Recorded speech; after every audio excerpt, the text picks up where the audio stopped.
नमस्कार, मैं हूं नीलू।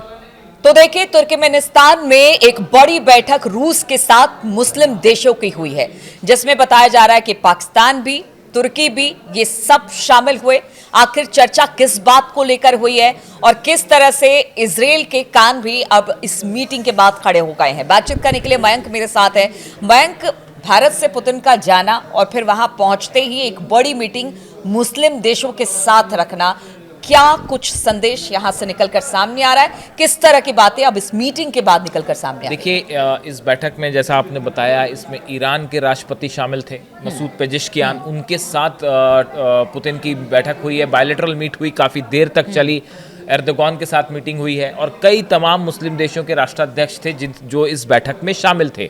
अब ये जो बैठक है, इस बैठक में पुतिन ने जो स्टैंड लिया वो एक बड़ा मैसेज माना जा रहा है इजराइल के लिए, बड़ा मैसेज माना जा रहा है अमेरिका के लिए। देखिए, सबसे पहले हम ईरान को लेकर बात कर लें। ईरान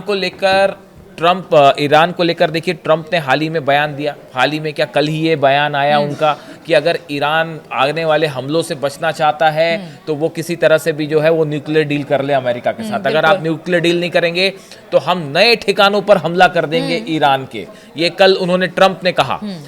इस के ठीक 24 घंटे बाद पुतिन ईरान के राष्ट्रपति से मिलते हैं और ये कहते हैं कि मेरा ईरान के न्यूक्लियर प्रोग्राम को पूरा सपोर्ट है। वो ये कहते हैं हम ईरान के साथ ऑयल बिजनेस करेंगे, वो ये कहते हैं हम गैस बिजनेस करेंगे, हम पावर सेक्टर में इन्वेस्टमेंट करने को तैयार हैं।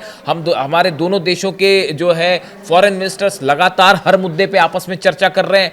यानी पुतिन ने इन मुस्लिम देशों के सामने ट्रंप को एक बड़ा संदेश दिया और इजराइल को बड़ा संदेश दिया। पहला संदेश ये था कि आप चाहे लाख सैंक्शंस लगाएं या आप लाख आर्थिक प्रतिबंध लगाते रहिए, लेकिन न्यूक्लियर प्रोग्राम को लेकर अगर आप कोई भी इस तरह की कोशिश करते हैं जो कि युद्ध की तरफ जाती है, तो रूस इस बार मजबूती के साथ ईरान के साथ खड़ा हुआ है। ये मैसेज बड़े साफ शब्दों में दे दिया है पुतिन ने अमेरिका को भी और इजराइल को भी। ये बात अगर आप ईरान की करें, अगर आप बात करते हैं तुर्की की, देखिए तुर्की के साथ इस समय जो है बड़ा विवाद ये चल रहा है कि S-400 सिस्टम जो है तुर्की ने खरीदा था 1917 में रूस से खरीदा था। उसके बाद से अमेरिका ने उसे F-35 ग्रुप से बाहर कर दिया था। यानी ये कह दिया था कि जब तक तुर्की के पास S-400 डिफेंस सिस्टम है, हम अपना F-35 जेट उसे नहीं देंगे, क्योंकि अमेरिका को ये लगता है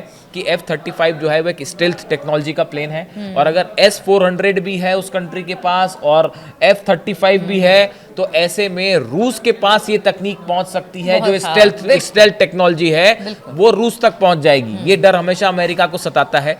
इसीलिए अमेरिका ने तुर्की के सामने ये शर्त रखी कि आप अपना S-400 सिस्टम पूरी तरह से इस्तेमाल करना बंद कर दीजिए, इसको अपने पास से हटा दीजिए, तो हम आपको F-35 दे देंगे, जिसके लिए अब तुर्की राजी दिखाई दे रहा है। ये एक बड़ा मुद्दा हो सकता है जिसको लेकर पुतिन और एर्दोगान के बीच में बातचीत हो।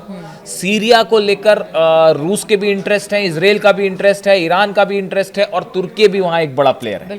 तो सीरिया में क्या हालात बनते हैं, इसको लेकर पुतिन और एर्दोगान में बातचीत हो सकती है। ईरान के न्यूक्लियर प्रोग्राम को लेकर बातचीत हो सकती है, इजराइल को लेकर बातचीत हो सकती है। और देखिए, तुर्की सबसे बड़ा हथियार का सप्लायर धीरे धीरे वो देश बनता चला जा रहा है। ऐसे हालात में पूरे मिडिल ईस्ट में किस देश की क्या भूमिका होगी, इसको लेकर पुतिन की एक चर्चा जो है वो तुर्की के साथ हुई, इसमें कोई दो राय नहीं।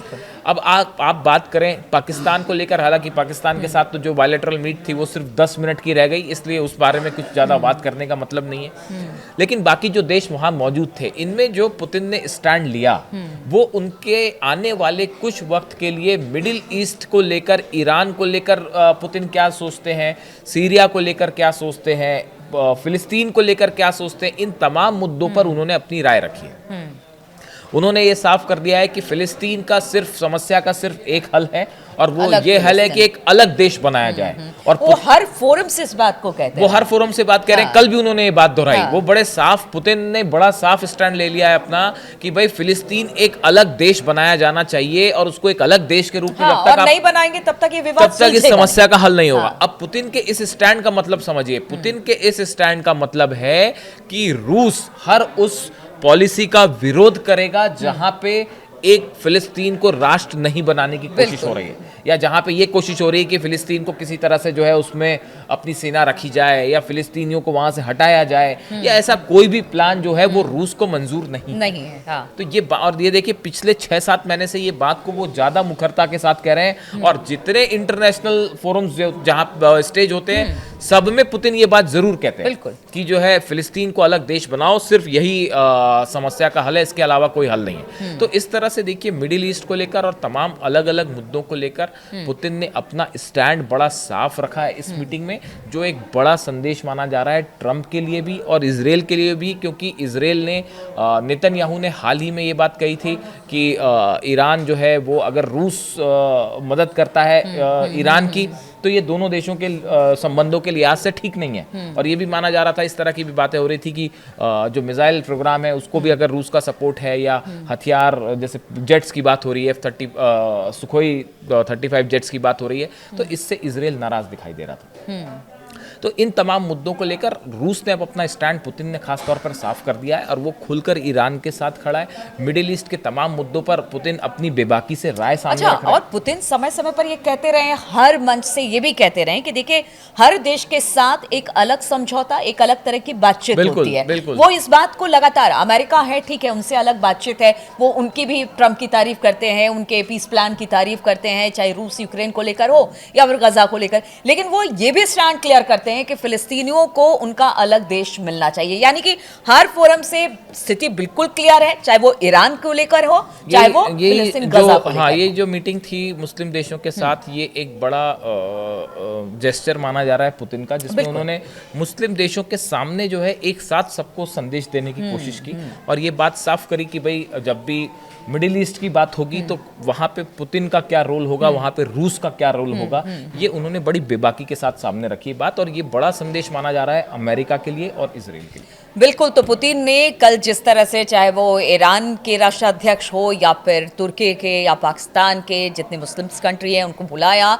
बैठे, बातचीत हुई है। इस बातचीत के बड़े मायने निकाले जा रहे हैं आगे आने वाले समय के लिए कि किस तरह की स्ट्रेटेजी मिडिल ईस्ट को लेकर पुतिन और उनका जो देश है वो किस तरह से तैयार कर रहा है। और ये चिंता का विषय अमेरिका के लिए भी है और इजराइल के लिए भी है, क्योंकि पुतिन इस पूरे मामले पर बेहद साफ है कि मिडिल ईस्ट, गजा, फिलिस्तीन और क्या करना है उनके साथ, किस तरह से इस पूरे मिडिल ईस्ट को साधना है, इसके लिए ये मीटिंग बेहद महत्वपूर्ण मानी जा रही है। तो आज आप सभी का बहुत बहुत शुक्रिया हमारे साथ इस चर्चा में शामिल होने के लिए।